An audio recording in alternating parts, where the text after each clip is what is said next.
Hey everyone, I'm Chris and today we're looking into the most debate-starting scenarios that revolve around the dragon in the room. Once more, onto the breach. Let's start off with the least complex scenario and gradually increase the trickiness of them. Your opponent controls Krayt Dragon and you play Rivals Fall or Vanquish or, well, Fell the Dragon. There's quite a few of them to choose from. Will your opponent get to deal damage to one of your units or your base, since the dragon is defeated in the process? Referring to Comprehensive Rule 763 will give us the answer. For a triggered ability to resolve, the cards with the ability must be in play when the triggering condition occurs, unless the ability specifies that it can be triggered from an out-of-play zone. Additionally, the triggered ability must resolve once triggered, even if the card with the ability leaves play before the triggered ability resolves. So, since the ability triggered the moment you played your card while the dragon was still in play, your opponent will resolve the ability despite the fact that you defeated the beast. Make sure to keep an eye on your base's remaining HP because, believe me, that's not a graceful way to lose a game. Following up, we've got the interaction between the dragon and one of my favorites, Force Lightning. Your opponent controls Krayt Dragon, you control a Force unit and you play Force Lightning, paying extra resources to damage the beast. Will the dragon's ability resolve?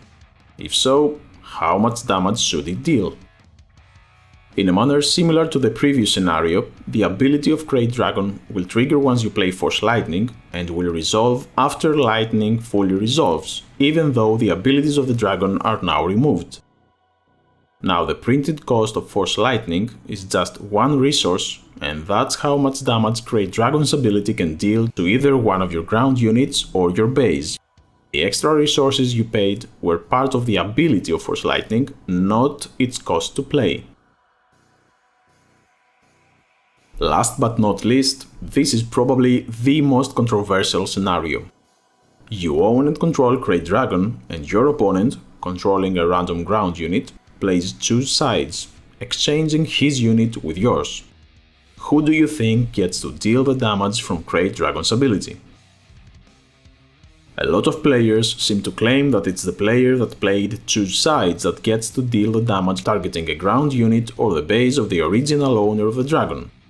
However, if we take a closer look at how things trigger and resolve, we'll see that this is not true. The triggered ability on Krayt Dragon gets triggered when the opponent plays Choose Sides, but it doesn't yet resolve. Since Choose Sides is an event, according to Rule 768, if an ability triggers during or as a result of a non-attack action, such as playing an event, resolve that ability at the next available opportunity after that action is fully completed. Based on this, Choose Sides ability has to fully complete before Krayt Dragon's ability gets to resolve. But that means that your opponent now controls the dragon, right? So, who deals the damage after all? Well, once an ability is triggered, the player controlling the card at the time of the trigger resolves the ability. So in our case, it's actually you that gets to deal the damage and not your opponent. I like to think of this as shooting an arrow with a bow. If you shoot an arrow and someone takes your bow whilst in flight, your arrow will still land on its initial target. It doesn't really care who has the bow now, does it?